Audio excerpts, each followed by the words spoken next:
waiting for the kingdom come.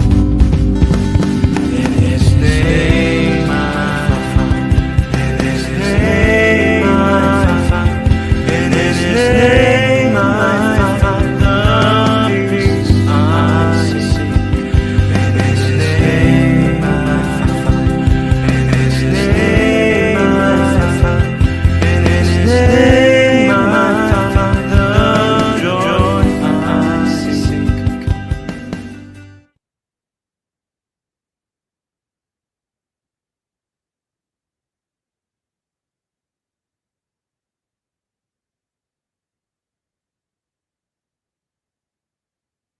Shalom, selamat malam Bapak Ibu yang terkasih di dalam Kristus.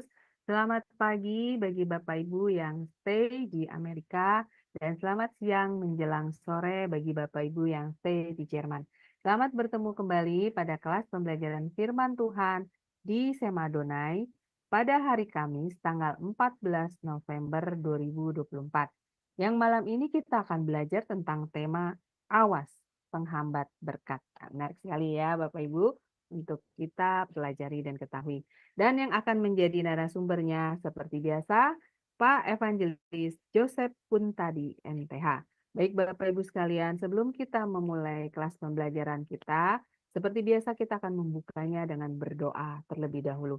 Mari Bapak Ibu kita berdoa. Bapa kami yang di surga, terima kasih dan puji syukur ya Bapak, karena pada malam ini kami masih diberi sekali lagi kesempatan dan juga kesehatan untuk bisa belajar di dalam kelas tema Adonai tentang kebenaran firman. Bapak, biar kiranya selalu ada penyertaan dan pimpinan-Mu dalam kelas pembelajaran kami. Dan ya Tuhan, berkati saya sebagai moderator, sehingga saya mampu memimpin kelas pembelajaran ini dengan baik dan lancar sampai selesai.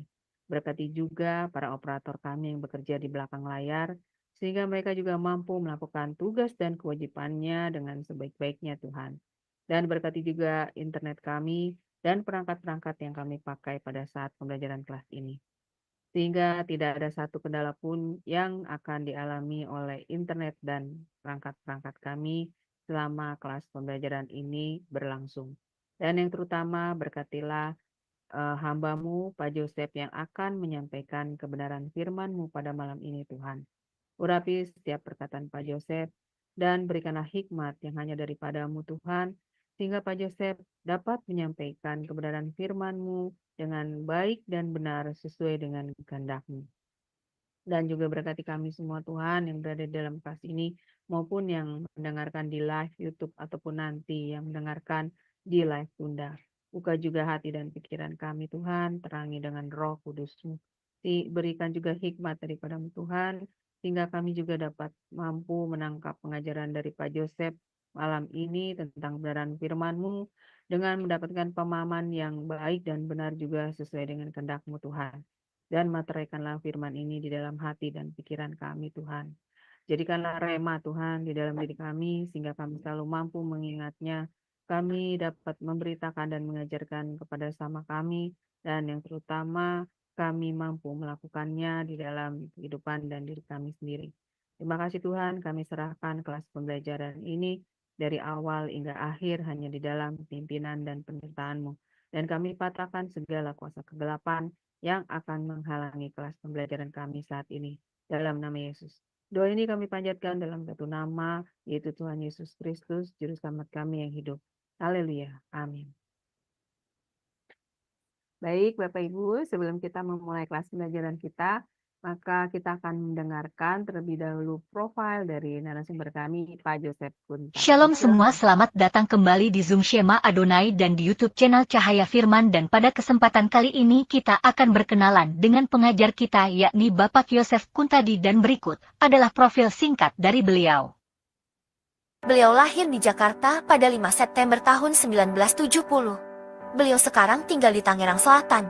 Beliau telah menikah dengan Ibu Sofia Gunawan, S.Com, dan beliau telah dikaruniai 3 orang anak yang bernama Christopher Baldwin, 21 tahun, Christy Eugenia, 18 tahun, dan Christian L. Nathan, 12 tahun.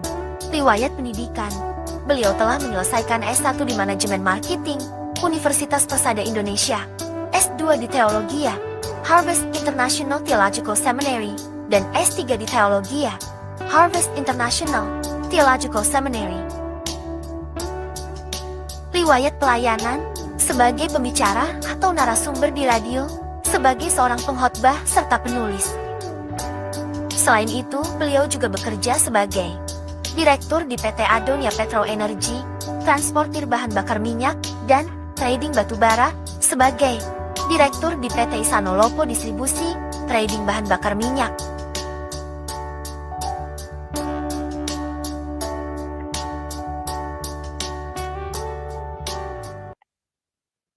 Ya, baik. Terima kasih Pak Sam yang sudah menanyakan profil dari Pak Joseph. Ya, itu tadi adalah profil dari narasumber kami ya, Bapak Ibu. Baik, saya akan menyapa terlebih dahulu narasumber kami sebelum kita memulai pembelajaran. Shalom, selamat malam Pak Joseph. Ya, shalom Bu Aling, Bapak Ibu dimanapun berada, selamat malam, Tuhan memberkati. Amin. Dan gimana Pak kabarnya? Semoga luar biasa dan sehat selalu ya Pak. Amin. Baik-baik, sehat-sehat. Seperti Bapak Ibu semua, Bu Aling ya. Iya. Baik Pak Joseph, saya akan menyerahkan waktu dan tempat selanjutnya untuk Bapak mengajar kami. Dipersilakan Pak. Oke. Saya izin share screen ya.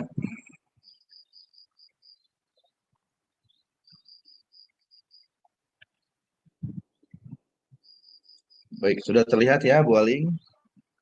Ya, sudah Pak.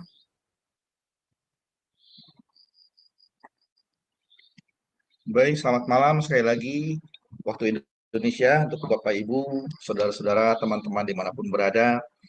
Nah, pada malam hari ini kita mau sama-sama belajar ya, firman Tuhan tentang awas penghambat berkat.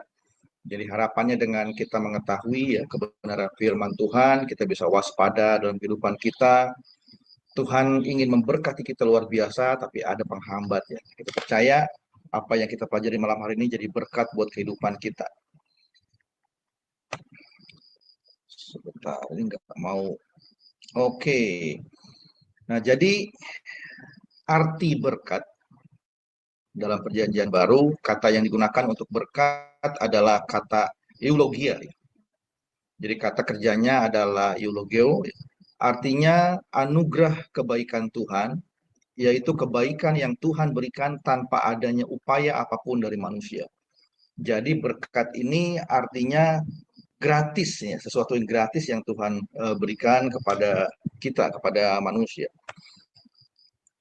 Nah, kita lihat di sini ya. Jadi sejak awal penciptaan, Tuhan sudah dan selalu memberkati manusia.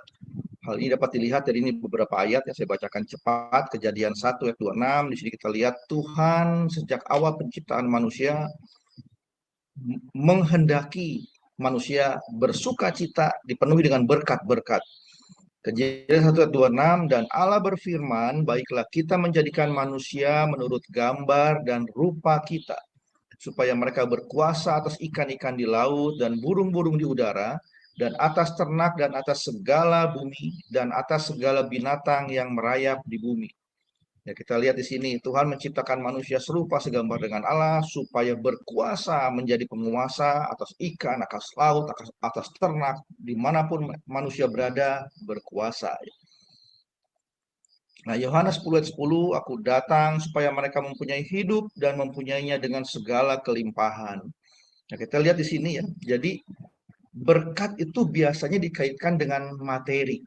Kalau orang hidupnya berkelimpahan, punya uang banyak, punya harta banyak, kita berpikir kita diberkati Tuhan atau orang itu diberkati Tuhan.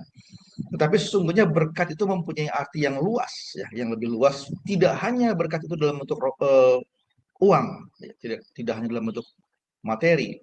Berkat juga dapat berupa kesempatan hidup, kesehatan, kesembuhan, kedamaian dalam keluarga, keselamatan, dan sebagainya. Nah, saya ingat suatu ketika,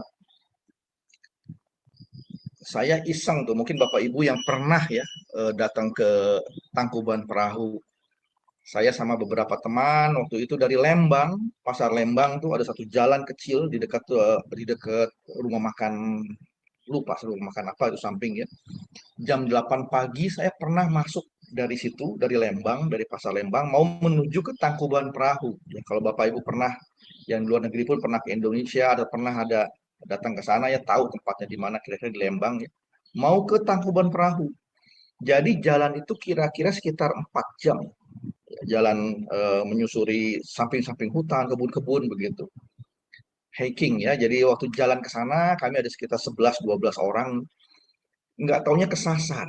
Jadi yang harusnya dari jam 8 pagi sekitar jam 12 jam 1 sampai ke Tangkuban Perahu karena tersasar masuk ke hutan-hutan begitu sampai akhirnya sekitar jam 6 sore baru sampai.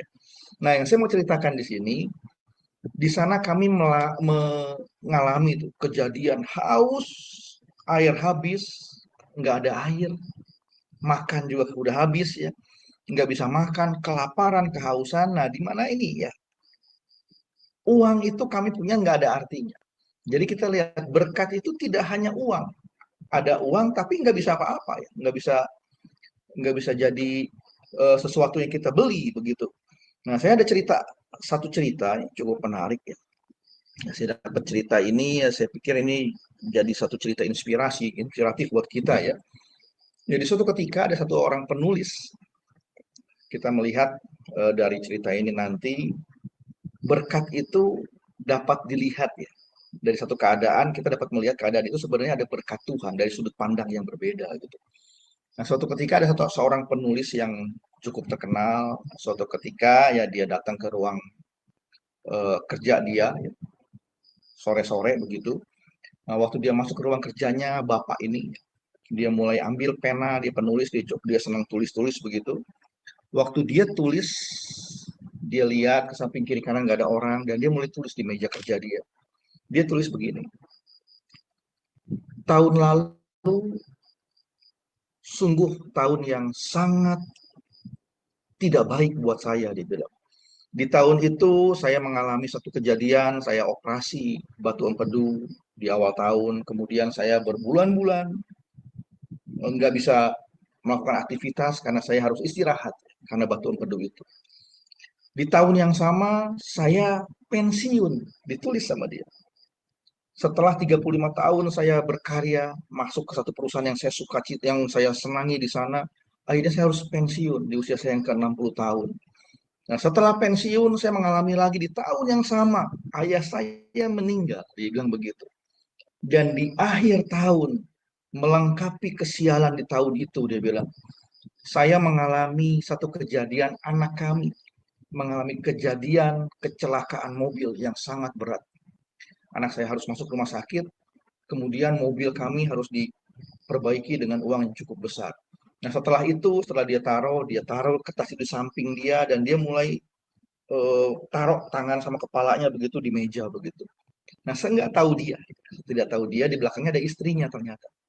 Ibu ini lihat dan dia baca tulisan suaminya.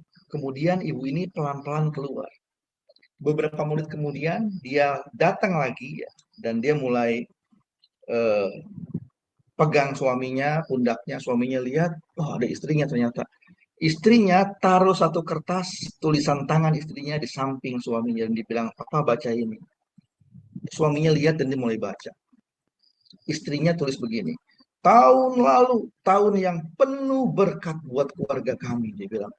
Di tahun itu suami saya, di awal tahun itu suami saya berhasil dengan baik mengeluarkan batu yang ada di empedunya. Yang sudah sekian lama, sekian tahun membuat dia sakit. Tuhan memberkati dia, dibilang begitu. Kemudian di tahun yang sama, suami saya berhasil masuk garis finish. Menyelesaikan tugasnya, menyelesaikan tahun-tahun kerjanya, dan dia mendapat penghargaan, sungguh berkat Tuhan yang luar biasa. Dia tulis lagi, di tahun yang sama juga, Tuhan dengan luar biasa menjagai keluarga kami, dan dia memanggil pulang mertua saya dengan keadaan yang tidak merepotkan. Ya, Tuhan panggil dengan penuh kedamaian, dibilang begitu. Dan di akhir tahun yang sama, Anak kami dilindungi oleh Tuhan dari kecelakaan maut. Anak kami selamat dan Tuhan memberkati kami di akhir tahun itu. Dengan sebuah anugerah, mobil kami bisa kami perbaiki dengan uang yang cukup. Dia bilang begitu. Jadi waktu suaminya lihat itu, surat itu, dia tertegun. Ternyata dia melihat satu sisi, satu kejadian dari sisi yang negatif. Istrinya memberikan gambaran dari sisi yang positif. Nah, kadang kita pun seperti itu. Dalam suatu keadaan, kita memandang satu keadaan dari satu sisi, sisi negatif. Padahal ada satu sudut pandang lain yang bisa melihat satu kejadian itu dengan sudut yang positif. Jadi dari gambaran ini, kita bisa lihat bahwa apapun kejadiannya, sebenarnya dari sudut pandang mana kita melihat. Ya, Tuhan intinya selalu mau memberkati kita. Ya. Dari awal kita lihat di sini, sejak dunia diciptakan, manusia diciptakan, berkat-berkat sudah tercurah. Nah, satu hal lagi ya, kalau kita lihat di sini, secara tidak sadar, seringkali kita suka sakit ya, barang kita sakit. Nah, setelah saya baca satu artikel yang cukup bagus, jadi ternyata badan kita itu punya antibodi. Antibodi ini Tuhan taruh dalam tubuh kita, ini adalah berkat yang luar biasa. Karena setidak tahu kita, itu banyak kali itu kehidupan kita itu dalam kehidupan sehari-hari kita diserang nih, sama bibit penyakit, entah itu virus ya, entah itu kuman penyakit. Nah, setelah virus atau bibit penyakit itu atau kuman-kuman masuk ke dalam tubuh kita, setidak tahu kita, ya, kita lihat setidak tahu kita, antibodi kita itu melawan. Walaupun kita nggak tahu, kita nggak ngeh istilahnya, ada kuman penyakit yang masuk, ada virus yang masuk, antibodi kita bekerja. Jadi mungkin ya 50%, 60%, 70%, atau mungkin 80%. Penyakit-penyakit yang masuk itu ditangkal oleh dia tanpa kita tahu. Nah, kalau tembus, dalam arti kalau suatu ketika kita lemah, daya tahan tubuhnya lemah, kita bisa sakit juga. Dan baru kita tahu, oh kita sedang sakit nih. Ada serangan dari virus, ada serangan dari bibit penyakit, obat yang kita manfaatkan. Jadi kita melihat di sini, setidak tahu kita pun Tuhan memberikan apa ya disebutnya, mungkin tools dalam kehidupan kita ya, yang tidak kita sadari yang bekerja untuk menjaga kita. Dan ini adalah berkat yang luar biasa. Nah, kita lihat selanjutnya, di balik dari rancangan berkat yang Tuhan siapkan bagi kita, dalam keuangan, dalam kesehatan, masa depan, Tuhan mau memberkati kita ya. Dan hidup kita dilimpahi dengan berkat, ada penghambat berkat. Nah, pada malam hari kita akan belajar lebih jauh. Kita lihat dalam kehidupan kita, siapa tahu ya ada di kehidupan kita penghambat berkat ini, kita bisa segera singkirkan penghambat itu. Nah, saya bacakan satu ayatnya. 1 Petrus 5 ayat 8, terjemahan baru, sadarlah dan berjaga-jagalah, lawanmu si iblis berjalan keliling, sama seperti singa yang mengaum-ngaum dan mencari orang yang dapat ditelannya. Satu lagi ya, jadi tadi dibilang 1, 2 nih, jadi 2 ayat. Yohanes 10 ayat 10, terjemahan baru, pencuri datang hanya untuk mencuri dan membunuh dan membinasakan. Aku datang supaya mereka mempunyai hidup dan mempunyainya dalam segala kelimpahan. Nah, kita lihat di sini ya, jadi tadi dikatakan ada penghambat berkat. Tuhan ingin berkati manusia luar biasa, tapi ada penghambat berkat. Nah, kita belajar pada malam hari ini, penghambat berkat yang pertama adalah kutuk. Apa itu kutuk? Kita lihat ya, Kejadian 3 ayat 14. Terjemahan baru, lalu berfirmanlah Tuhan Allah kepada ular itu, karena engkau berbuat demikian, terkutuklah engkau di antara segala ternak dan di antara segala binatang hutan. Dengan perutmu lah engkau akan menjalar dan debu tanah akan kau makan seumur hidup. Saya lanjut, Ulangan 28 ayat 15 dan 20. Tetapi jika engkau tidak mendengarkan suara Tuhan Allahmu dan tidak melakukan dengan setia segala perintah dan ketetapannya yang kusampaikan padamu pada hari ini, maka segala kutuk ini akan datang kepadamu dan mencapai engkau. Tuhan akan mendatangkan kutuk huru-hara, dan penghajaran ke antaramu dalam segala usaha yang kau kerjakan sampai engkau punah dan binasa dengan segala kejahatan karena kejahatan perbuatanmu, sebab engkau telah meninggalkan aku. Jadi kalau kita lihat di sini, kutuk adalah konsekuensi akibat dari pelanggaran terhadap firman Allah, ya, terhadap firman Tuhan. Ya, jadi kita tahu di sini kutuk penghambat berkat yang pertama adalah kutuk, dan kutuk ini adalah konsekuensi dari dosa. Melakukan dosa, konsekuensinya kutuk, ya, ada kutuk. Nah, kita lihat di sini ada 3 jenis kutuk. Nah, kita akan pelajari lebih jauh nanti tentang kutuk-kutuk ini ya. Jadi kita mulai lihat kutuk. Penghambat berkat yang pertama adalah kutuk. Kita lihat ya, di kehidupan kita, di kehidupan saya, di kehidupan Bapak Ibu semua, ada gak nih jenis penghambat berkat yang pertama ini, kutuk ini. Nah, kutuk ini ada 3 jenis. Jadi yang pertama, kutuk pribadi. Kutuk pribadi itu kutuk yang hanya mengenai orang yang melakukan dosa. Jadi seseorang melakukan dosa, konsekuensinya terhadap dia sendiri. Kutuk pribadi. Kemudian ada juga kutuk turunan. Kutuk turunan ini kutuk yang mengenai orang yang berdosa dan beberapa keturunan di bawahnya. Nah, ini kita harus hati-hati dengan ini ya. Jadi kutuk ini di atas kita tuh melakukan dosa, ada kutuk ke kita. Kenapa bisa kena seperti itu? Kita akan pelajari lebih jauh berikutnya nanti ya. Nah, kita lihat kutuk yang ketiga, ini kutuk kolektif. Ini kutuk yang berdampak pada semua orang. Ini kutuk turunan dari Adam Hawa. Kecenderungan berdosa. Jadi manusia cenderung berdosa karena itu. Nah, kita akan mulai masuk ya ke kutuk pribadi. Nah, kita lihat di sini, kutuk pribadi ini satu dosa yang dilakukan oleh seseorang, dan dosa itu, karena dosa itu ada konsekuensinya mengenai orang yang melakukan dosa itu. Kita lihat. Ya, ini kutuk pribadi, kutuk yang hanya mengenai pribadi, orang yang melakukan dosa. Disebabkan karena dosa sendiri, dosa orang itu sendiri. Kita tahu tentang Ananias dan Safira ya. Ananias dan Safira, Kisah Para Rasul 5, ayat 1-11, Bapak Ibu bisa baca nanti di rumah masing-masing tentang ini.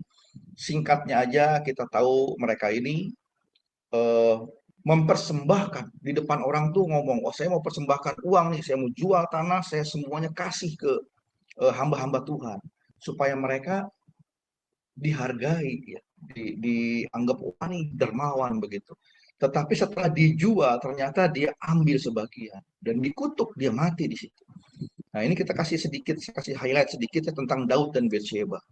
2 Samuel ayat 11 ya.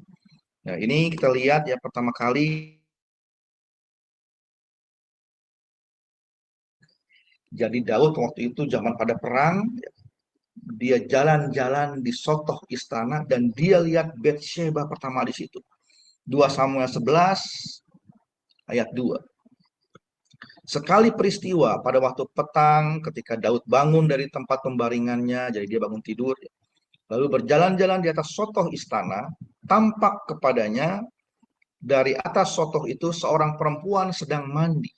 Perempuan itu sangat elok rupanya, dan seterusnya. Kita tahu peristiwanya ya. Jadi Daud lihat Batsheba, dia tertarik sama Batsheba lagi mandi, dia ambil, ditanya siapa isi Uria, dan dia bersetubuh dengan Batsheba di situ. Itu dosa di mata Tuhan, dan Nabi Nathan datang menegur Daud. Nah, setelah Daud melakukan dosa, ini dosa pribadi, apakah selesai? Jadi Daud setelah melakukan dosa, ternyata dosa itu berbuah, menghasilkan buah. Ada kutuk dari dosa yang dilakukan Daud. Kita lihat, sekian tahun kemudian, Absalom, anak Daud. Jadi Daud punya anak namanya Absalom. Dia menyetubuhi istri-istri Daud, istri papanya sendiri. Di atas soto rumah, di tempat yang sama Daud melihat Batsheba pertama kali. Di tempat itu, anaknya Daud sendiri menyetubuhi istri-istri Daud. Di tempat yang sama. Daud pertama kali melihat Batsheba.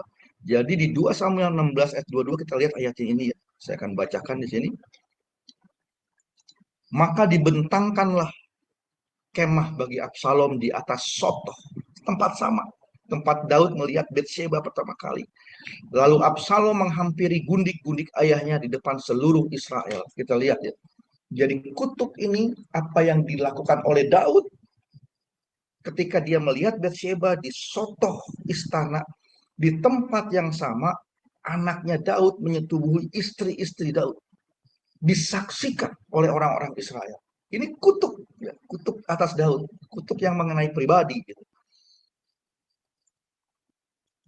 Kita lanjut. Yang kedua, ini kutuk yang mengenai pribadi dan keturunannya. Ya, tadi yang pertama kutuk mengenai pribadi, kemudian kutuk yang mengenai pribadi dan keturunan. Ini disebabkan orang yang berdosa mengutuki keturunannya. Nah, saya bacakan dulu ini ya, Keluaran 34 ayat 7. Yang meneguhkan kasih setianya kepada beribu-ribu orang, yang mengampuni kesalahan, pelanggaran, dan dosa, tetapi tidaklah sekali-kali membebaskan orang yang bersalah dari hukuman, yang membalaskan kesalahan bapa kepada anak-anaknya dan cucunya, kepada keturunan yang ketiga dan keempat. Ini ada ayat begini. Ayat ini jadi menyatakan Tuhan itu meneguhkan kasihnya kepada beribu-ribu orang, dia menurunkan kutuk orang-orang yang bersalah. Seseorang berdosa bisa turun sampai sekian keturunan kutuk ini. Nah, ini salah satu contoh kutuk keturunan yang saya bawa di sini ya, yang saya berikan pada malam hari ini waktu Indonesia ya. Peristiwa bangsa Israel mengutuki dirinya dan keturunannya atas penyalipan Yesus. Nah, ini ada satu cerita. Kita lihat di sini ya. Jadi peristiwa penyalipan Yesus, kalau dihitung-hitung ya, saya nggak bikin hitungannya di sini, tapi dari hitung-hitungan itu setelah kelahiran Yesus usia 33,5 tahun, itu terjadi di tahun 28 Masehi kira-kira. Ini ada di Matius 27 ayat 11 sampai 26. Nah, saya bacakan nih ayat ini ya, ayat 24 dan 25. Ketika Pilatus melihat bahwa segala usaha akan sia-sia, maka sudah mulai timbul kekacauan. Ia mengambil air dan membasuh tangannya di hadapan orang banyak dan berkata, "Aku tidak bersalah terhadap darah orang ini. Itu urusan kamu sendiri." Dan seluruh rakyat itu menjawab, "Biarlah darahnya ditanggungkan atas kami dan atas anak-anak kami."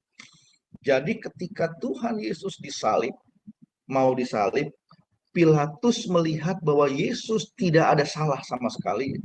Dan dia cuci tangan, dia bilang ke orang Yahudi, terserah, mau gimana. Nah, orang Yahudi minta apa? Minta Yesus disalib, dan dia bilang jelas di sini, biarlah darah Yesus ditanggungkan atas kami dan atas anak-anak kami. Nah, jadi apa yang diucapkan oleh orang-orang Yahudi, mereka bersalah, mereka berdosa, minta orang yang tidak punya salah disalib, itu adalah dosa di mata Tuhan, dan kutuk ini yang mereka minta, ini mereka minta sendiri nih. Kutuk ini terjadi, ya, terjadi. Dan sekitar tahun 70 nih, jadi sekitar 42 tahun kemudian, setelah penyalipan Yesus, 42 tahun setelah penyalipan Yesus, apa yang orang Yahudi ucapkan ketika dia menyalibkan Yesus, biar darahnya ditanggungkan atas kami dan atas keturunan kami, itu berbuah, menghasilkan buah, dan akhirnya kutuk itu terjadi. Ya, jadi ceritanya begini. Jadi sekitar tahun 68, ya, sekitar 68, 70, Yerusalem dikuasai, Yerusalem dikuasai oleh orang-orang Roma. Nah, ada satu cerita di mana orang-orang Yahudi yang saat itu tinggal di sana ya, dia punya persembahan atau mungkin pajak ya, pajak kepada penguasa Roma itu turun pajaknya. Dan karena pajaknya turun, penguasa Roma yang menguasai Yerusalem, Yudea waktu itu ya, mereka mengancam ke orang-orang Yahudi, kalau sampai pajaknya turun, saya akan ambil uang yang kalian taruh di bait Allah sebagai gantinya. Gitu. Dan akhirnya terjadi penguasa orang-orang Roma yang menguasai Yahudi saat itu, dia ambil persembahan dari Bait Allah. Sampai akhirnya apa? Terjadi keributan, ya. Keributan yang akhirnya membawa kepada pemberontakan.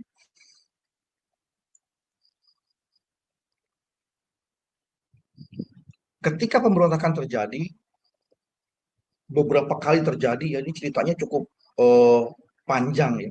Sampai akhirnya awalnya orang-orang Yahudi berhasil mengalahkan orang prajurit-prajurit Roma. Roma mengirim beberapa orang, beberapa kali, beberapa jenderal, sampai akhirnya Titus. Dia mengirim jenderal Titus dan terjadi satu peristiwa yang sangat memilukan di sini. Ya, ketika waktu itu dikepung, Yerusalem dikepung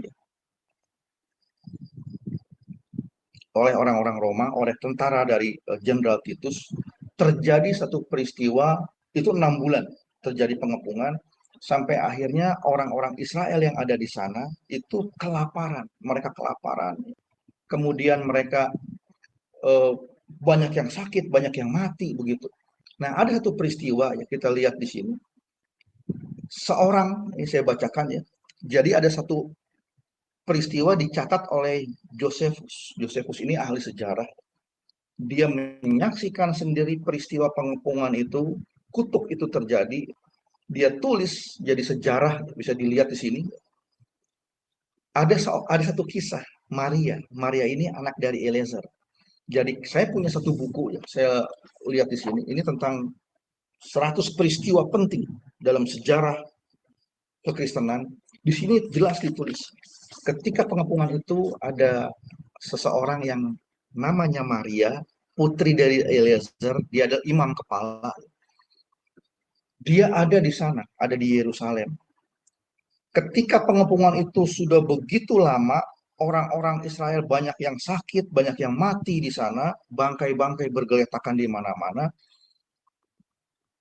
Dia punya bayi, sampai akhirnya karena kelaparan, karena stres yang luar biasa Maria ini, dia tega, dia potong bayinya. Dia potong bayinya dan dia makan, dia bakar. Bayinya dia itu dibakar setengah, setengah lagi ditaruh, disimpan sama dia mungkin buat berikutnya begitu.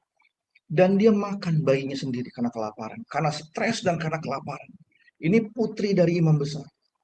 Dan aromanya itu, aroma daging bakar itu menyebar, ya, menyebar.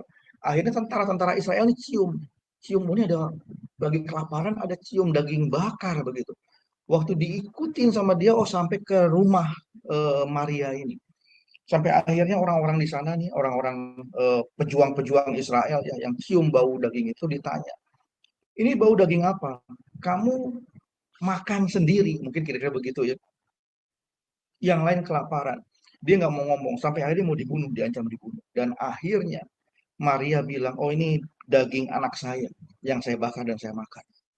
Dia ajak orang-orang di sana untuk makan sisanya, yang sisanya lagi. Akhirnya apa? Pejuang-pejuang Israel itu hancur hati. Dia hancur hati, mereka keluar dari rumah itu. Mereka begitu terpukul. Mereka lihat sampai seperti itu. Seorang anak imam besar sampai makan bayi. Dan peristiwa itu sampai itu ke pasukan Titus yang sedang mengepung, ke jenderal Titus yang sedang mengepung Yerusalem. Dan sampai ke jenderal Titus. Peristiwa mama makan anaknya ini bagi orang-orang Roma ini suatu hal yang sangat-sangat tanda kutip menjijikan. Karena mendengar itu orang-orang Roma banyak yang bilang, oh ini nggak mungkin, ini pasti cerita yang dibuat-buat supaya mereka mengendorkan kepungannya begitu. Banyak juga yang percaya. Jenderal Titus sendiri tidak mau bertanggung jawab. Dia bilang, oh saya sudah kasih kesempatan orang-orang Israel untuk menyerah, tapi tidak mau menyerah. Nah, makanya saya tetap kepung. Dan dia menolak untuk bertanggung jawab karena kejadian ini. Nah, sampai akhirnya ya ceritanya, apa yang didengar oleh orang-orang Roma ini membuat mereka jadi semakin ganas, benci begitu. Mereka serang habis-habisan dan akhirnya tembus. Nah, ini cerita ini berlanjut sampai apa? Sampai akhirnya orang-orang Israel masuk ke Bait Allah untuk bertahan, dan bait Allah dihancurkan. Dan nubuat Tuhan Yesus tentang tidak ada satu batu pun yang bertumpuk di atas bait Allah itu terjadi di sini. Dan Jenderal Titus coba menghalangi supaya pasukannya tidak menyerang bait Allah, tapi mereka masuk karena orang Israel ada di sana, hancur, semuanya hancur. Nah, ini cerita ini dicatat nih. Tadi Yosefus catat tentang ini. Bukan hanya penyerangan yang berhasil ya, orang-orang Roma yang berhasil. Di sini dicatat. Jadi selain ada kanibalisme yang terjadi, 1 juta lebih orang Yahudi pun mati, dibantai habis oleh orang-orang Roma karena kejadian ini. Nah, kita lihat ya, jadi peristiwa ini menggambarkan kutuk itu tidak main-main. Apa yang diucapkan pada tahun 28 pada saat penyaliban Yesus, biar darahnya ditanggungkan atas kami dan keturunan kami, ya, atas anak-anak kami, itu terjadi. Ini kutuk keturunan terjadi. Yang berikutnya, kutuk kolektif. Ini kutuk yang mengenai seluruh manusia. Ini kutuk Adam dan Hawa ya. Jadi dampak kutukan terhadap Adam dan Hawa ini ya, kita lihat. Yang tadinya manusia mempunyai hidup yang kekal menjadi pasti mati. Yang tadinya tidak berjeri lelah untuk mendapatkan makanan harus berjeri lelah mendapatkan makanan. Yang tadinya tidak menderita sakit penyakit dapat mengalami sakit penyakit. Jadi kutuk yang disebabkan pelanggaran Adam dan Hawa ini sudah diselesaikan oleh Tuhan Yesus di atas kayu salib dengan menerima Dia sebagai Tuhan dan Juru Selamat. Nah, itu 3 macam kutuk ya. Ada yang mengenai pribadi, yang mengenai pribadi dan keturunannya, dan yang mengenai seluruh manusia. Ya, kita bisa lihat di sini, ada kutuk nggak sih di dalam kehidupan kita. Nah, jadi mengenai kutuk ini, saya kasih gambaran seperti orang yang makan di restoran. Ya. Jadi kita mungkin banyak yang pandangan-pandangan yang berbeda tentang kutuk ini. Ada pandangan yang mengatakan ketika Yesus mati di kayu salib, kutuk ini sudah selesai. Karena Yesus mati di kayu salib, ada firman yang mengatakan terkutuklah orang yang tergantung di salib. Jadi semua kutuk kita sudah ditanggung oleh Tuhan Yesus di kayu salib. Nah, saya kasih satu perumpamaan ya, tentang kutuk ini. Nah, suatu ketika saya makan di restoran begitu. Ketika saya masuk ke restoran itu, saya lihat ada kawan saya, seorang hamba Tuhan, ya kawan saya, dia lagi makan sama keluarganya. Kemudian setelah ngobrol sebentar, dia udah makan duluan begitu. Nggak lama saya pesan, dia selesai makan dan dia pulang. Nah, ketika dia pulang, istrinya samperin saya dan bilang, Pak Yosef, makanan Pak Yosef sudah saya bayar ya. Sudah selesai dibayar. Oh, saya bilang nggak usah, nggak apa-apa, dia bilang, saya udah bayarin. Oh, oke, selesai. Nah, kita lihat. Kalau kutuk itu diumpamakan bill yang harus dibayar. Makan sesuatu, makan itu dosa, anggaplah seperti itu. Upah dosa ini harus dibayar. Jadi, ketika kita berbuat dosa, sama halnya dengan kita makan di restoran itu. Teman saya yang bayarin itu sama seperti Yesus yang sudah bayar dosa kita. Tapi berita tentang keselamatan itu, tentang bil yang udah dibayar itu harus sampai. Seumpama teman saya setelah dia selesai makan, dia langsung bayar, kemudian dia pulang. Nggak kasih tahu ke saya bahwa makanan saya sudah dibayar oleh dia. Saya nggak tahu makanan saya sudah dibayar. Efeknya apa? Mungkin saya akan bayar lagi, akan datang lagi. Karena apa? Banyak orang yang makan di sana dan si kasir itu lupa mana yang udah dibayar, mana yang belum. Nah, sama halnya dengan kutuk. Pandangan saya, gambaran saya, bahwa yang namanya kutuk itu sudah ditanggung oleh Tuhan Yesus di kayu salib. Dan berita tentang kutuk itu sudah ditanggung oleh Tuhan Yesus di kayu salib harus sampai ke kita. Firman itu harus sampai ke kita, ke orang-orang yang memang ada kutuk dalam kehidupan. Kemudian pada saat sampai ke kita, kita ucapkan. Jadi seumpama saya setelah dibayarin itu, saya dengar berita dari teman saya itu sudah dibayar Pak Yosef. Saya datang ke kasir dan saya bilang, Pak atau Bu, tadi makanan saya sudah dibayar ya oleh kawan saya itu. Sama halnya seperti itu. Jadi kita ucapkan di hadapan Tuhan, Tuhan kita berikrar begitu, Tuhan sudah ambil kutuk kami di kayu salib, dan sekarang dalam nama Tuhan Yesus kami patahkan kutuk itu. Itu pematahan kutuk. Oke, setelah kita dapat gambaran tentang kutuk, kita akan lihat yang ketiga ya. Apa penghalang berkat yang ketiga?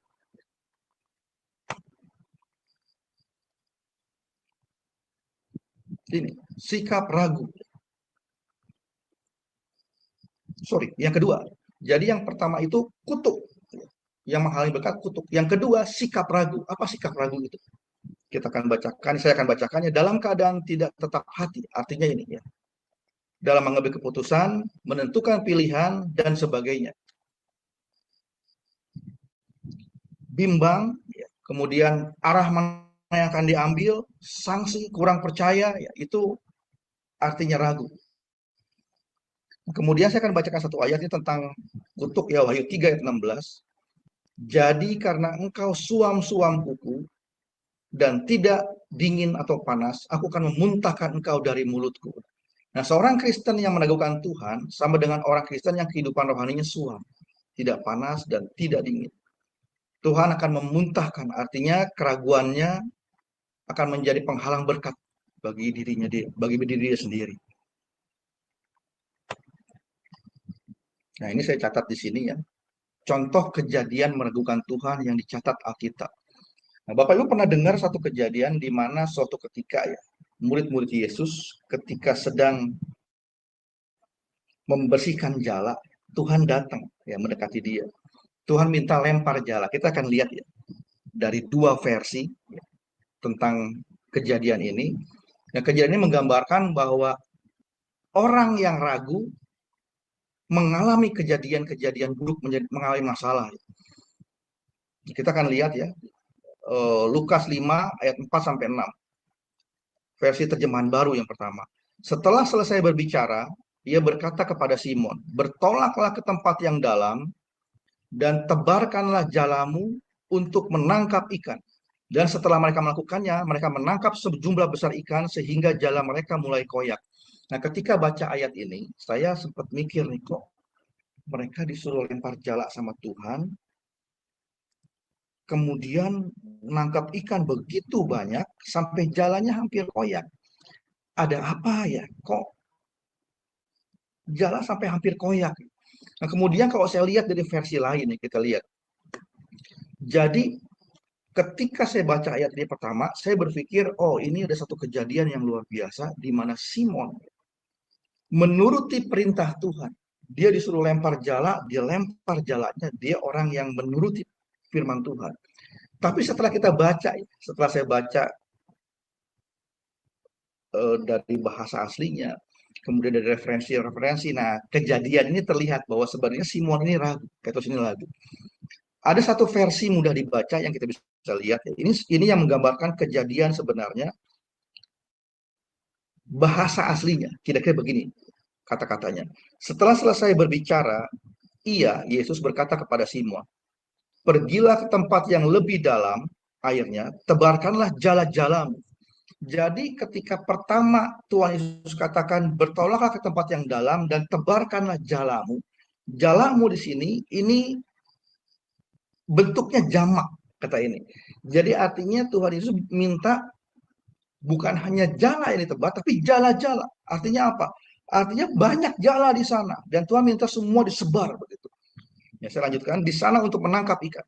Tebarkanlah jala-jalamu di sana untuk menangkap ikan. Ketika mereka melakukannya, mereka menangkap ikan sangat banyak sehingga jala mereka hampir robek. Jadi gambaran dari peristiwa ini,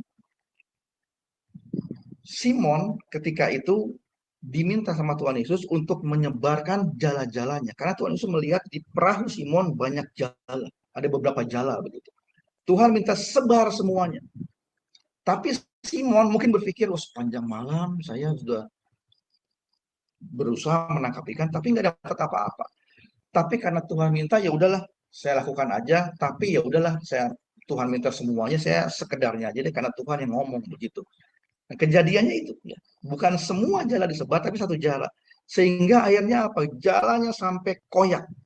Yang seharusnya ikan itu ditangkap oleh beberapa jala, ya sehingga semuanya aman, dia hanya sebar satu jala.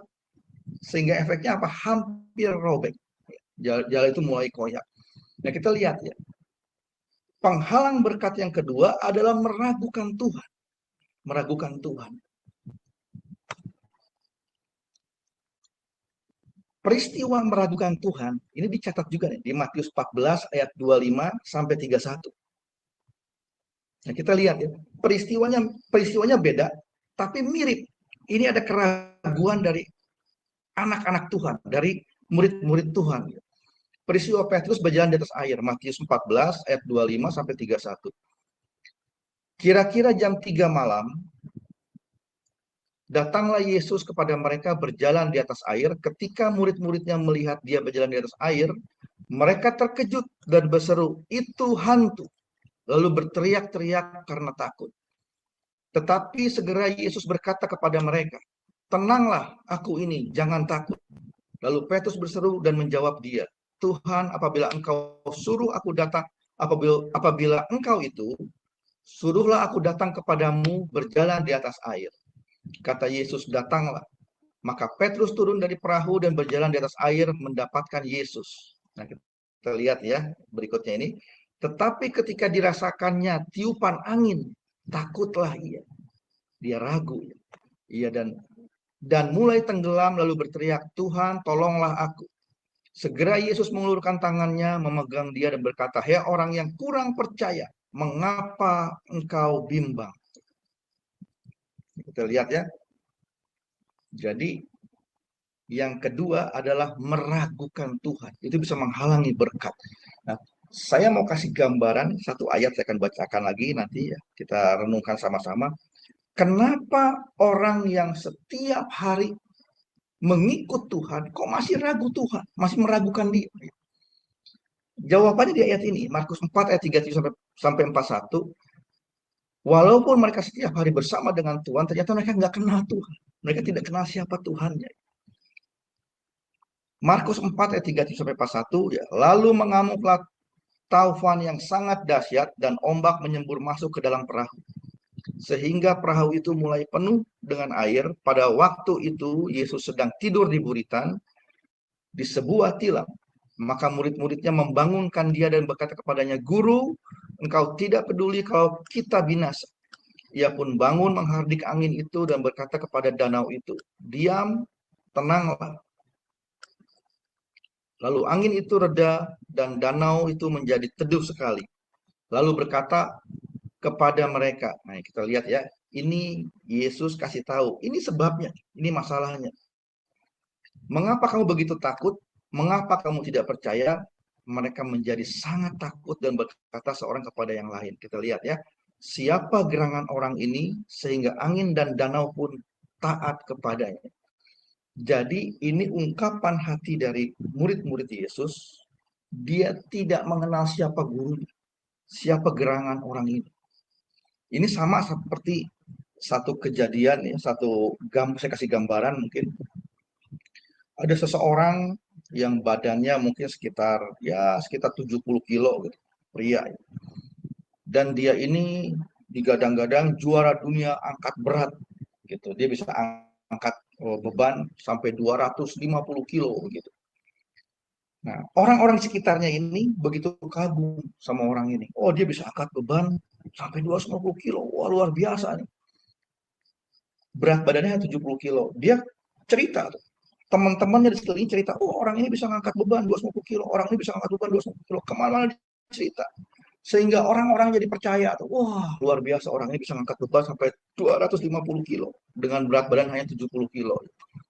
Nah, suatu ketika orang-orang mau bukti. Coba buktikan kamu bisa ngangkat beban 250 kilo. Nah, akhirnya teman-temannya bikin satu acara.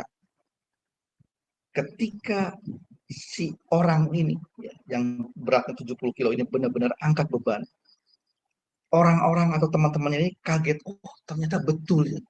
Siapa sih ini orang kok bisa ngangkat beban seberat itu? Jadi setiap hari mereka ketemu sama Tuhan Yesus, tapi mereka masih meragukan. Sebenarnya bisa apa enggak sih orang ini? Oh, siapa sih orang ini? Ketika mujizat terjadi, orang-orang atau murid-murid ini tidak percaya ya, dengan matanya sendiri. Ya, mereka lihat, kita lihat di sini. Dia berkata, siapa gerangan orang ini sehingga angin dan danau pun taat kepadanya. Ya, kita lihat diri kita masing-masing. Sejauh apa kepercayaan kita? Jangan-jangan setiap hari kita baca Alkitab, kita ke gereja setiap minggu, tapi kita masih nggak percaya. Kita membatasi kuasa Tuhan. Jadi kalau yang ini Tuhan bisa lakukan, yang ini Tuhan tidak bisa lakukan, seperti itu. Tapi inilah masalahnya. Jadi penghalang berkat yang kedua adalah keraguan kepada Tuhan. Sekarang penghambat berkat yang ketiga. Kita lihat di sini. Penghambat berkat yang ketiga adalah kemalasan. Pengertian malas ini dalam Kamus Besar Bahasa Indonesia, tidak mau bekerja atau mengerjakan sesuatu. Ya. Jadi tidak mau bekerja atau mengerjakan sesuatu. Malas juga dapat diartikan sebagai suatu kondisi di mana seseorang menghindari pekerjaan yang seharusnya dapat dikerjakan dengan potensi dan energi yang dimiliki. Ini arti malas ya. Malas juga sering dikaitkan dengan dua perilaku, yaitu prokrastinasi, menunda-nunda, dan idleness, ya. Berdiam diri tanpa melakukan apa-apa. Kita lihat nanti firman Tuhan bicara tentang ini. Kemalasan juga dikenal sebagai kelambanan. Ya, kurang motivasi untuk melakukan aktivitas atau pengerahan tenaga meskipun memiliki kemampuan untuk melakukannya. Yaitu gambaran tentang kemalasan. Nah, satu hal yang saya mau kasih highlight di sini tentang kemalasan ini. Jadi, di mata Tuhan, kemalasan itu dikategorikan sebagai kejahatan. Dan kejahatan itu adalah dosa. Dan upah dosa adalah maut. Jadi kalau kita mikir selama ini ya, malas ya, saya tidak merugikan orang, saya malas diri sendiri. Tidak ada yang saya rugikan, tidak ada yang saya ambil dari orang lain. Tapi kita lihat ayat ini nanti ya. Jadi di mata Tuhan, kemalasan itu sama dengan kejahatan. Tuhan kategorikan kemalasan itu sama dengan kejahatan. Dan kejahatan adalah dosa. Dan dosa efeknya apa? Upahnya adalah maut. Ini perumpamaan tentang talenta. Matius 25, ayat 14-30. Ayat 24-20 dan 30 saya bacakan. Kini datanglah juga hamba yang menerima 1 talenta itu dan berkata, Tuhan, aku tahu bahwa Tuhan adalah manusia yang kejam, yang menuai di tempat di mana Tuhan tidak menabur, dan yang memungut dari tempat di mana Tuhan tidak menanam. Karena itu aku takut dan pergi menyembunyikan talenta Tuhan itu di dalam tanah ini. Terimalah kepunyaan Tuhan.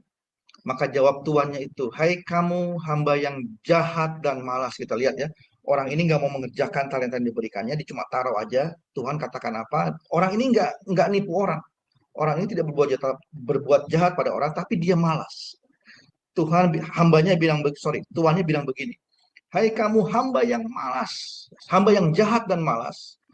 Jadi kamu sudah tahu bahwa aku menuai di tempat di mana aku tidak menabur dan memungut dari tempat di mana aku tidak menanam.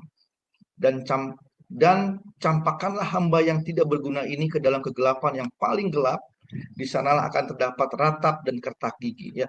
Jadi dari ayat ini kita dapat gambaran bahwa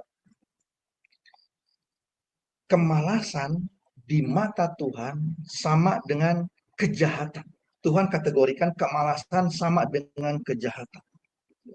Jadi jangan pernah berpikir lagi, malas saya sendiri.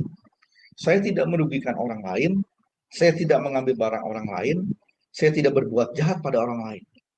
Tapi Tuhan kategorikan kemalasan ini adalah kejahatan.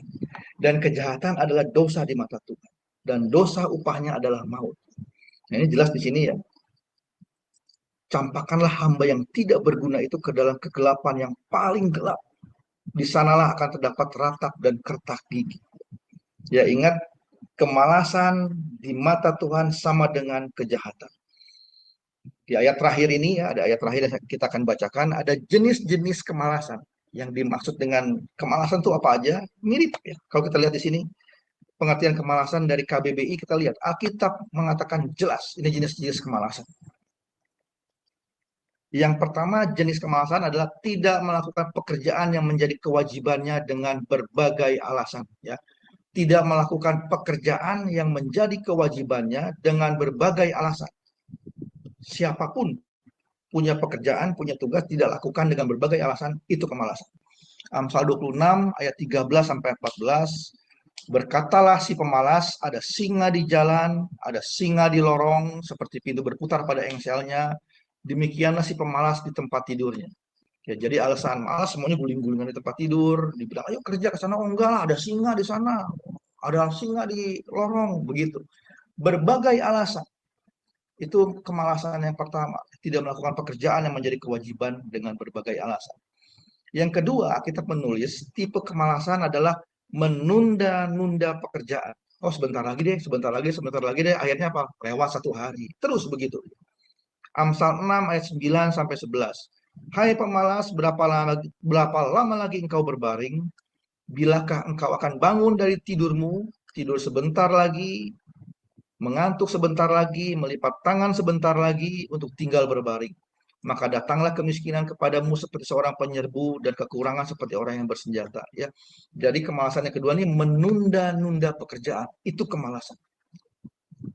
Tipe kemalasan yang ketiga, tidak menyelesaikan pekerjaan. Jadi tidak mengerjakan pekerjaannya dengan sampai selesai begitu. Amsal 19 ayat 24. Si pemalas mencelupkan tangannya ke dalam pinggan, tetapi tidak juga mengembalikannya ke mulut. Jadi cuma nyelupin tangannya ke pinggan, tapi dia nggak mengembalikan.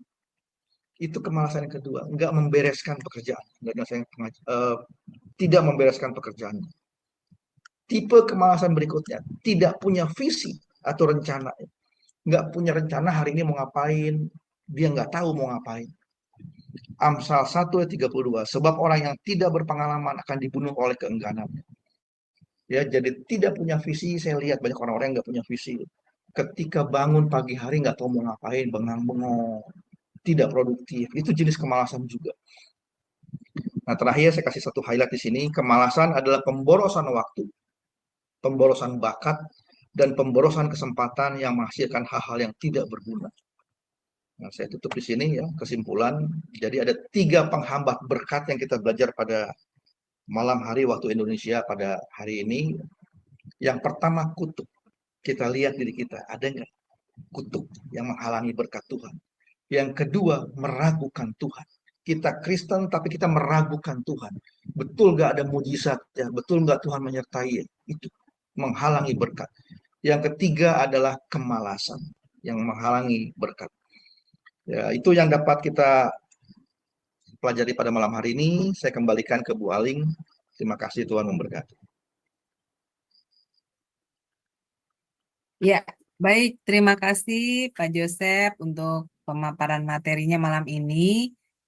Luar biasa ya Pak, kita belajar tentang awas penghambat berkat. Wah, ini kalau saya dengar tadi pemaparan materinya, wah, saya jadi paham. Oh, berarti kenapa orang ada yang miskin gitu ya Pak, hidupnya ada yang kaya gitu. Nah, baik Bapak Ibu, sebelum kita masuk pada sesi tanya jawab dan diskusi, maka kita akan terlebih dahulu melihat acara-acara Sema Adonai ke depannya ya Bapak Ibu. Ya, sudah tampak di layar. Ya, baik Bapak Ibu, untuk besok hari Jumat 15 November 2024 di jam 19.00 waktu Indonesia Barat di Sema Adonai akan kembali ada kelas pembelajaran firman ya Bapak Ibu, dan kita akan belajar tentang materi eksposisi kitab Efesus yang diambil dari Nats Efesus 6 ayat 1 sampai dengan 9. Dan ini sudah masuk sesi yang ke-12 dengan temanya adalah membangun hubungan rumah tangga, yang akan dibawakan oleh Bapak Gembala kami sendiri, yaitu Pak Pendeta Daniel Palungan, dan moderatornya adalah Pak Sam Siagian. Selanjutnya masih di hari yang sama ya Bapak Ibu, di hari Jumat, di jam 21.00 waktu Indonesia Barat. Seperti biasa kita akan belajar tentang materi buku sejarah penebusan seri yang ketujuh. Dan ini sudah masuk sesi yang ke-14 ya Bapak Ibu dengan tema analisis perintah, ingat dan kuduskan hari Sabat. Yang akan dibawakan oleh narasumber kami seperti biasa adalah Pak Pendeta Dr. Yudi Lengkong MTH dan moderatornya adalah Ibu Heni. Selanjutnya ini adalah renungan pagi Sema Adonai, Bapak Ibu, diadakan setiap hari, mulai dari hari Senin sampai dengan Sabtu, dimulai dari jam 5.30 pagi waktu Indonesia Barat, dan dilayani oleh hamba-hamba Tuhan yang sangat memberkati. Jadi Bapak Ibu sekalian, untuk renungan pagi Sema Adonai ini, dapat Bapak Ibu ikuti lewat Zoom Sema Adonai, atau lewat channel YouTube C Firman.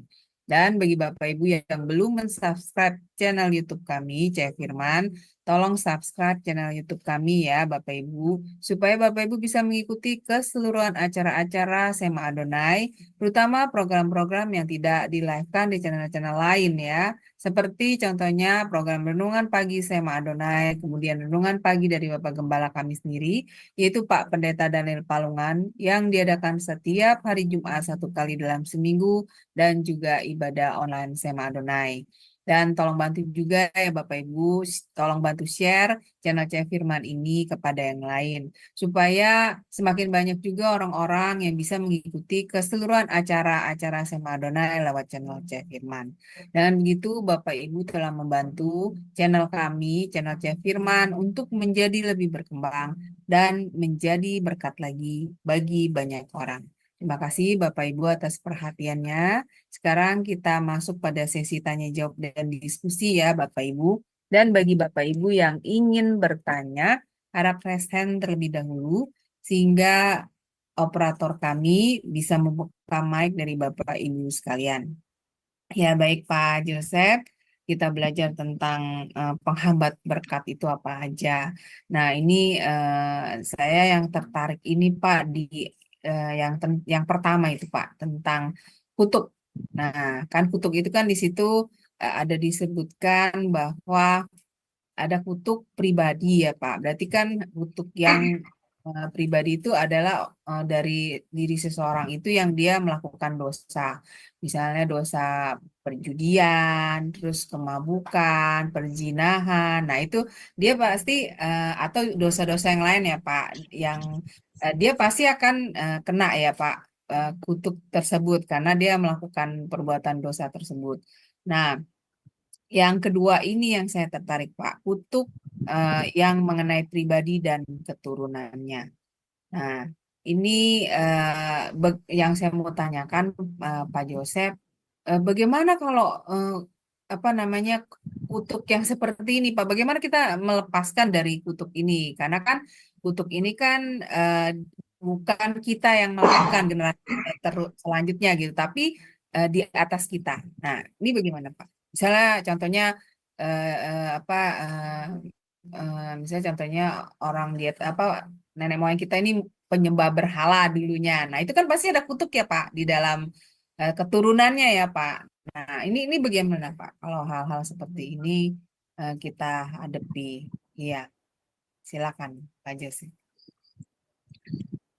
Iya, jadi mengenai kutuk terhadap pribadi dan keturunan ya, ini kita bisa lihat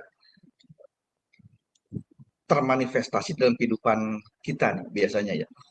Jadi ada mungkin nenek moyang kita yang menyembah sesuatu ya, di satu dua di atas kita begitu. Nah biasanya pada saat kutuk itu terjadi ya, itu biasanya ada manifestasi-manifestasi. Biasanya berupa misalnya sakit penyakit tertentu, bisa jadi sakit penyakit tertentu, atau mungkin di satu keturunan itu, beberapa keturunan ada yang selalu prianya mati atau meninggal dunia di usia muda, misalnya seperti itu. Atau ada juga satu keturunan yang miskin semua seperti itu. Bahkan ada yang bilang ya, ada yang meyakini bahwa sakit tertentu, kanker misalnya, atau mungkin kencing manis itu pun kutuk seperti itu termanifestasi. Nah tapi memang kita percaya ya bahwa kalau satu keturunan itu di atas mereka eh, apa namanya, punya ikatan dengan kuasa kegelapan, ya. Ketika mereka ini belum terima Tuhan, tapi di keturunan tertentu mereka terima Tuhan, keturunan itu terbebas. Contoh Bu Aling, ya, contoh. Saya Oh, kasih satu gambaran tentang eh, yang terjadi di keluarga kami, di keluarga saya, ya. mm-mm, Nggak apa-apa ya, saya pikir saya kasih contoh aja di sini. mm-mm. Tiga, tiga keturunan, tiga apa namanya, Pak? Jadi mungkin apa? Moyang, Generasi ya. ya. Tiga di Generasi. atas saya itu, Iya. eh, ya, itu pernah terlibat dengan okultisme, kuasa kegelapan, ya, di satu daerah. Jadi eh, tiga di atas saya itu dia pegang-pegang bermain dengan kuasa kegelapan. Hmm, Bukan Kristen, ya. Bukan dari Kristen, ya. ya, mm, Kemudian ada perjanjian tuh. Jadi dari sekian keturunan itu, pada saat kuasa kegelapannya ini, orang yang pegang ini meninggal, dia akan turun ke keturunan pertama. Jadi turun di bawahnya itu orang pertama, di bawahnya lagi orang pertama itu akan turun ke situ gitu. Nah, tapi yang terjadi, ya, jadi eh, ketika posisi mama saya, jadi dua, jadi ini ada saya ketiga begitu ya. Ini pertama yang pegang kuasa kegelapan itu, kedua, ketiga, dan saya keempat. Ketika mama saya ini, keturunan mama saya ini terima Tuhan di sini, mm, terputus di situ, nggak bisa ke bawah lagi. Karena apa? Karena terima Tuhan, kita sudah terima Tuhan. Jadi intinya tuh kami tuh di keluarga sering kalau acara-acara tertentu kumpul, sering, maaf ya, istilahnya tanda kutip kesurupan begitu. Nah, suatu ketika, ya saya nggak bilang itu betul atau enggak, ya. Saya cuma kasih gambaran aja. Ketika tanda kutip ya kerasukan, roh yang merasuki salah satu anggota keluarga itu bilang, jadi kami sudah tidak bisa touch untuk keturunan yang di sini ke bawah karena pemiliknya mm, sekarang sudah beda, dia bilang. Ada yang mm, lain yang memilikinya, itulah Kristus itu. Ya, jadi kita percaya anak-anak Tuhan, orang-orang Kristen lebih bermasalah dengan kutuk yang dia lakukan sendiri. oh, Waktu dia lakukan pribadi. sendiri, ya, dengan sadar dia anak Tuhan, dia tahu itu salah, dia tahu itu tidak baik, seperti Daud, ya, dia lakukan itu kutuk kena ke pribadi. Untuk kutuk yang dari keturunan, pada saat kita terima Tuhan, itu udah cenderung apa? Yesus yang jaga kutuk itu, gitu. Mm, Dan biasanya tidak mengenai kita. Tapi pada saat orang itu hanya Kristen, tanda kutip Kristen-Kristenan, ya, ya. Kristen-Kristenan, itu masalahnya, Bu Ali. Itu yang kita sering pikirkan, loh kok dia udah orang Kristen ya, tapi kok masih kena tanda kutip nih kutuk keturunan begitu. Mm, Itu masalahnya. Ya kayak kita amini, kita percaya bahwa kutuk-kutuk ditangkal, sudah ditangkal dalam arti apa? Ditanggung oleh Tuhan Yesus di kayu salib. Kita tidak akan kena. Begitu Bu, gambarannya. Nah, coba saya lihat dulu ya Pak Joseph, ada pertanyaan dari Bu Rinda. Iya, terima kasih Pak Joseph untuk pencerahannya hari ini yang sangat memberkati bagi saya secara pribadi. Nah, ini iya benar, saya juga ada pertanyaan seperti yang Ibu Aling sampaikan. Bagaimana untuk melepaskan kutuk dalam keluarga? Ya, sudah dijawab berarti ya, Ibu Arinda. Ya, katanya keluarga saya lu juga ada hubungan dengan okultisme yang sangat erat. Iya, berarti ya Pak Joseph, jelas sekali tadi bahwa ketika kita menerima Yesus, otomatis kutuk yang dari turunan di atas kita itu kepada generasi selanjutnya itu terputus ya.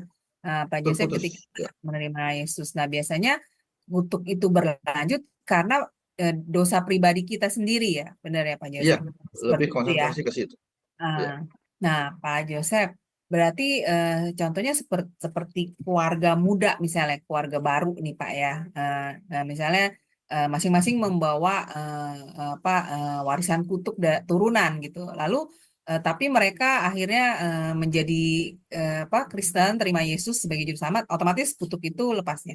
Tetapi kan karena kutuk karena dosa pribadi, mereka jadi masuk lagi ke dalam kutub. Kan banyak ya Pak Joseph yang saya lihat dalam suatu pasangan, suaminya kadang yang tidak benar hidupnya atau istrinya. Nah, ini bagaimana Pak Joseph? Kalau seperti ini menghadapi ini pasti kan masuk lagi ya Pak ke dalam lingkaran kutuk ya Pak. Nah, ini bagaimana Pak untuk bisa melepaskan ini? Hal ini Pak, ya bagaimana? Ya, Ya, silakan Pak Joseph. Ya. jadi kalau untuk kutuk keturunan ya, kutuk keturunan itu otomatis pada saat terima Tuhan kan selesai. Iya. Jadi orang itu bertanggung jawab pada apa yang dia lakukan sendiri. Dosa yang dilakukan sendiri itu mungkin ada kutuknya gitu ya. Tapi yang perlu dipahami begini. Jadi ini kan sebenarnya ranah Tuhan ya, ranah dari Tuhan tentang kutuk ini. Ada orang-orang atau perbuatan-perbuatan memang yang pada saat dilakukan kutuknya ada. Tapi ada, maksudnya gini, ada satu kejadian, dua orang yang berbeda melakukan dosa yang sama. Bagi orang yang pertama, mungkin ada efek kutuk terhadap dia, terhadap keluarganya, terhadap ekonominya, begitu. Orang yang kedua melakukan yang sama, hal yang sama, tapi tidak kena kutuk. Ini sebenarnya ranah Tuhan, ya ranahnya Tuhan. Tuhan punya wewenang mengenai kutuk ini bagian Tuhan. Tapi kita dapat gambaran begini. Ketika seseorang, yang tadi Bu Aling bilang, seseorang menikah, suaminya misalnya lah melakukan hal yang apa namanya dosa ya, Perzinahan contohnya sehingga yang tidak ya, seperti itu Pak. perselingkuhan ya, Ya. ya, ya otomatis dia mengundang kutuk dalam keluarganya. Iya. Mungkin aja ada kutuk di keluarganya begitu. Tapi yang pasti kita pernah belajar waktu itu rajin bersih-bersih, Bu Aling ingat mungkin tentang rajin Oh, bersih-bersih iya, ya. iya. Pola hidup Kristen ya. Jadi kita ini ketika terima Kristus bukan hanya si Bapa yang selingkuh tadi, ketika terima Kristus bukan artinya kita tidak bisa berdosa lagi. Sangat mungkin kita berdosa lagi. Ketika kita orang-orang Kristen mengetahui atau mungkin sadar dia berdosa, selesaikan segera. Selesaikan segera. Ya, dan itu selesai di sana. Ketika dia mengulur-ulur waktu, disitulah kutuk kena. Bisa kena kutuk, begitu. Karena apa? Efek dari dosa itu ada terus, begitu. Ya, seperti itu. Nah, iya ini masalahnya bagi orang ini kalau menurut penjelasan Pak Joseph berarti ini bagi orang Kristen yang memang apa mengerti ya Pak. Maksudnya dia sadar gitu kalau ketika dia jatuh ke dalam dosa dia harus bertobat. Ini yang jadi masalah orang Kristen duniawi Pak. Jadi dia merasa dia sudah melakukan perbuatan dosa ya dia kemungkinan tidak peduli atau juga tidak sadar kan bisa ya Pak. Nah ini bagaimana Pak Joseph? Kasihan sekali kan terhadap maksudnya kehidupan istri dan anak-anaknya gitu loh. Misalnya yang melakukannya adalah suaminya. Nah ini bagaimana Pak? Kita untuk menghadapinya Pak. Maksudnya terutama pihak dari istri dan anaknya apa yang harus diperbuat Pak? Baiknya gitu. Ya silakan Pak Joseph. Ya, tentunya yaitu. Jadi tetap harus disadarkan kan. Jadi yang namanya keselamatan itu kan tidak berlaku kolektif. Jadi kutuk pun seperti itu. Jadi keselamatan itu tanggung jawab pribadi demi pribadi. Istri tidak bisa menyelamatkan suami, tanda kutip ya, pada saat nanti meninggal misalnya begitu, tidak bisa istri menyelamatkan suami. Karena bersifat pribadi, keselamatan itu bersifat pribadi. Ya demikian juga dengan hal ini ya, dengan kutuk ini ya. Ketika suami melakukan hal yang tidak baik, kutuk itu mungkin kena ke keluarga dia ya. Tapi sekali lagi kan, nah, namanya keluarga. Ketika dengan tulus ya, dengan apa namanya, dengan niat yang benar di hadapan Tuhan, dia berdoa kepada Tuhan, berdoa untuk suaminya. Ya saya percaya itu ada anugerah Tuhan ya, Roh Kudus yang menjaga suaminya ini. Karena dalam setiap diri manusia ini kan ada hembusan nafas Tuhan. Ketika ditiup ya ada roh Tuhan. Artinya setiap orang itu ada roh Tuhan dalam dirinya. Nah makanya saya percaya siapapun ya, sejahat apapun orang, di satu titik roh Tuhan itu yang ada di dia bisa membuat dia bertobat begitu. Nah berhubungan dengan itu ya tadi suami istri tadi ya, tugas istri ketika lihat suaminya nggak benar berdoa untuk suaminya ini. Dan saya percaya roh Tuhan yang ada di dalam suaminya ini akan suatu ketika menemplak dia, begitu. Jadi nggak ada yang bisa dilakukan yang lain kecuali berdoa. Ketika terjadi seperti itu, berdoa untuk pasangannya. Dan Seperti itu. ini ya, dan ini ya Pak, apa namanya, kutuk itu juga tidak akan apa namanya, maksudnya menghalangi berkat yang akan didapat oleh keluarga itu ya. Kalau istrinya ini seorang istri yang apa dekat kepada Tuhan, selalu mendoakan suaminya seperti itu, dan juga tidak menurun kepada keturunannya Pak, maksudnya anak-anaknya gitu. Benar seperti itu ya Pak Jose. Kutuknya ini. Ya, kutuknya ini. Ya, kalau saya melihatnya begitu, Bu. Jadi pada saat misalnya suaminya bermain-main nih dengan kuasa kegelapan, tapi mereka dalam Tuhan, saya pikir nggak akan kena. Karena dalam Tuhan kan, ya. Prinsipnya Ya. bisa tembus itu pada saat dia bertemu atau mungkin keturunannya ini nggak sungguh-sungguh di dalam Tuhan, itu mungkin aja kena begitu. Iya, satu keluarga itu tidak sungguh-sungguh ya Pak ya, bisa Ya, berlanjut. Pak, puji Tuhan Pak, pencerahannya. Terima kasih Pak Joseph. Dan juga ini tadi ada mengenai kutuk apa di kolektif ini. Kalau ini kita sudah belajar ya Pak, kutuk Adam dan Hawa. ya. Itu, dan ini juga salah satu sikap ragu Pak yang menghalangi berkat. Nah, ini uh, di sini dibilang bahwa tidak menuruti firman Tuhan sepenuh hati. Wah, ini bisa menghalangi berkat ya Pak. Berarti contohnya kan ini kan si Simon ya Pak, ketika dia disuruh Tuhan untuk menjala ikan, tapi dia tidak mentaati dengan sungguh-sungguh ya Pak. Berarti ya firman perkataan Tuhan itu ya Pak untuk dilakukan. Dia harusnya menebar jalanya banyak, tapi dia cuma menebar satu jala karena keraguan dia yang keraguan dia kepada perkataan Tuhan Yesus, karena sebelumnya dia belum mendapat ikan, sudah semalaman gak dapat ikan. Nah, ini ternyata ini juga bisa menghalangi berkat ya Pak. Saya baru paham berarti ya, nggak boleh ragu ya. Maksudnya kalau Tuhan ajarkan firman-Nya seperti ini ya kita lakukan. Nah, ketika kita ragu ya ini yang akan menghalangi berkat kita ya Pak. Wow, Kan salah satu berkat juga itu, Bu Ali. Anugerah yang kita lihat, bukan anugerah lah, saya lihat berkat yang luar biasa ketika orang yang sama, Simon Petrus ya berjalan di atas air kan, itu kan siapa yang bisa jalan di atas air, itu luar biasa. Karena apa? Karena dia ragu kan, dia jatuh juga tuh, tenggelam juga begitu. Jadi keraguan ini menghalangi berkat Tuhan. Mungkin karena mereka mungkin ragu, sebenarnya seperti Bapak bilang tadi ya, penyebab utama keraguan pada Tuhan ya karena memang tidak mengenal baik dengan Tuhannya ya Pak Yosef. Jadi tidak mengenal pribadi Tuhan Yesus secara benar gitu, dengan baik. Jadi mereka maka ketika menghadapi masalah seperti kita juga ya Pak, pengaplikasiannya di kehidupan sekarang, kita jadi takut ya Pak, khawatir. Nah, ini bagaimana Pak untuk membangkitkan tip-tipnya Pak untuk kita bisa benar-benar mengenal Tuhan itu dengan baik. Ya, silakan Pak Jesse. Untuk dapat mengenal Tuhan dengan baik itu kita belajar firman-Nya ya. Jadi pada saat kita mendengar firman Tuhan, iman kita bangkit kan? Ya, iman kita bangkit. Ya, karena dikatakan apa? Iman itu timbul dari apa? Dari pendengaran akan firman Tuhan gitu. Jadi untuk seseorang mengerti firman Tuhan, untuk seseorang hidupnya berkenan kepada Tuhan, dia belajar firman Tuhan. Karena firman Tuhan juga dikatakan apa? Firman Tuhan itu berfungsi untuk apa? Untuk menegur orang yang bersalah, untuk menyatakan kebenaran. Itu fungsi firman Tuhan. Jadi semakin seseorang belajar firman Tuhan, semakin belajar membaca firman Tuhan, semakin mereka ngerti. Pada saat ngerti ya muncul semua imannya muncul, dan dari perjalanan ya.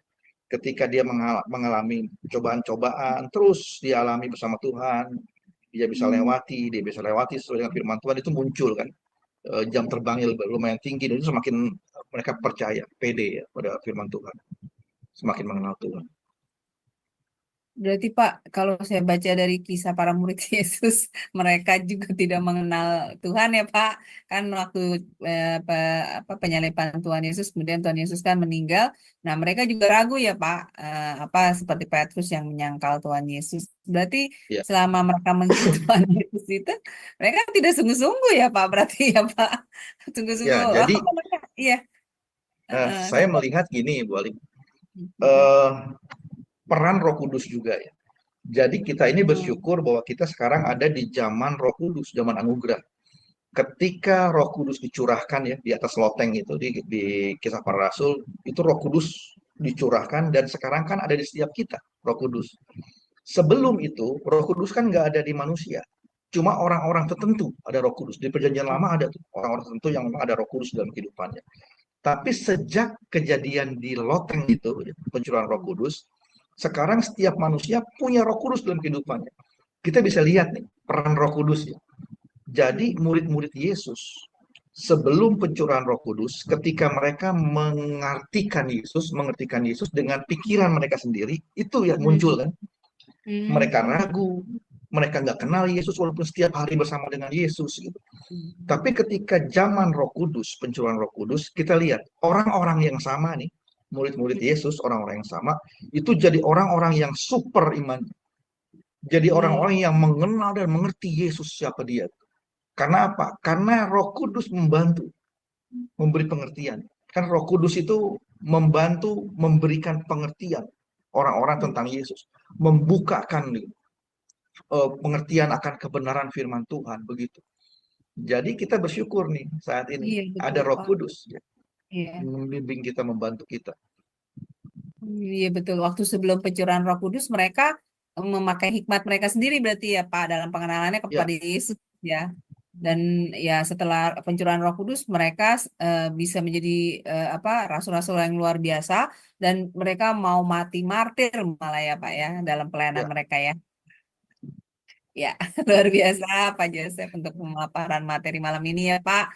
Kami jadi mengerti kenapa, makanya kan suka ada yang bilang, kenapa sih ada orang orang anak Tuhan yang hidupnya berkelimpahan, tapi ada yang kayaknya hidupnya dalam kemiskinan, kekurangan. Nah, malam ini kita belajar apa yang menghalangi segala berkat Tuhan, baik dalam materi maupun kehidupan damai sejahtera ya Pak, sukacita di dalam setiap anak-anaknya. Wah. Baik, luar biasa Pak. Dan untuk yang ketiga ini kemalasan ya, kita pasti tahu lah arti sebuah kemalasan itu seperti apa ya Pak. Sudah jelas dipaparkan oleh Pak Joseph malam ini. Baik, saya coba kontak Ibu Heni ya. Ibu Heni monitor bagaimana Ibu tentang pengajaran malam ini sharingnya. Ya, Ya, sangat diberkati. Saya rasa sudah jelas ya. Saya sendiri dapat dapat peneguhan. Terima kasih Pak Joseph atas pengajarannya. Nanti setelah live kita bicara lagi ya di ya, Playroom biasa. Oke. ya. Silakan. Baik. Baik, dan tanpa terasa udah 1,5 jam ya Pak kita belajar. Wah, memang kalau belajar firman Tuhan ini selalu tidak terasa waktu berlalu ya. Kadang tidak cukup untuk kita membahasnya. Baik Pak Joseph, terima kasih untuk pelayanannya ya Pak. Bagi kami sangat memberkati. Kelas ini akan kita tutup. Pak Joseph bisa closing statement untuk pengajaran malam ini, lalu pimpin doa berkat bagi kami semua. Silakan Pak. Baik, jadi closing statement-nya itu aja. Jadi Tuhan sudah memberikan anugerah berupa berkat yang luar biasa bagi kehidupan kita. Tinggal tugas kita menjaga, yakin dan menjaga bahwa kehidupan kita tidak ada penghalang dari berkat itu. Nah, itu aja. Nah, kita akan berdoa, kita sama-sama bersatu di dalam doa. Tuhan Yesus yang baik, terima kasih buat kesempatan hari ini kami bisa belajar Tuhan tentang apa saja penghalang berkat. Kami tahu Tuhan pada malam hari ini bahwa Tuhan sudah begitu baik bagi kami sejak dalam penciptaan di awal dunia ini diciptakan. Tuhan ciptakan kami, Tuhan limpahi dengan berkat yang luar biasa. Dan tolong kami Tuhan untuk sadar berjaga-jaga bahwa ada penghalang dari berkat Tuhan dalam kehidupan kami. Itu karena ulah kami sendiri, ulah manusia sendiri. Tuhan tolong kami supaya kami bisa berjaga-jaga sehingga tidak ada kutuk dalam kehidupan kami. sehingga kami terlepas Tuhan dari hal-hal yang tidak baik yang menghalangi berkat Tuhan. Dan Tuhan tolong juga supaya kami semakin mengenal Tuhan sehingga tidak ada keraguan tentang Engkau Tuhan dalam kehidupan kami. Tuhan tolong juga kami supaya tidak ada kemalasan juga dalam kehidupan kami, sehingga berkat Tuhan tidak terhalang. Terima kasih Tuhan, berkati semua yang sudah mendengarkan acara live ini maupun yang nanti akan mendengarkan siaran tundanya. Biar acara ini, biar firman ini terus berjalan Tuhan, memberkati orang-orang banyak. Dan semua yang sudah ikut dalam pelayanan pada malam hari ini waktu Indonesia, Tuhan berkati mereka juga. Terima kasih. Dalam nama Tuhan Yesus kami berdoa. Amin. Baik, terima kasih Pak Joseph untuk pelayanan yang luar biasa bagi kami ya Pak. Semoga Bapak selalu diberi kesehatan sekeluarga dan Amin, pelayanan ya. Bapak diberkati Tuhan lebih dan lebih lagi menjadi berkat bagi banyak orang. Amin. Baik Bapak Ibu, Amin. terima kasih untuk kebersamaannya bersama saya Madonai. Kelas ini akan tetap ada ya Bapak Ibu di minggu depan di hari Kamis di pukul yang sama pukul 21:10 waktu Indonesia Barat, dan juga ada kelas-kelas pembelajaran di Sema Adonai dari Senin sampai Sabtu ya Bapak Ibu. Jangan lupa tetap stay bersama kami untuk belajar firman Tuhan. Dan juga ada renungan pagi setiap hari jam 5:30 pagi waktu Indonesia Barat dari hari Senin sampai dengan hari Sabtu juga. Terima kasih Bapak Ibu semua, selamat beristirahat. Tuhan berkati. Shalom, shalom, shalom.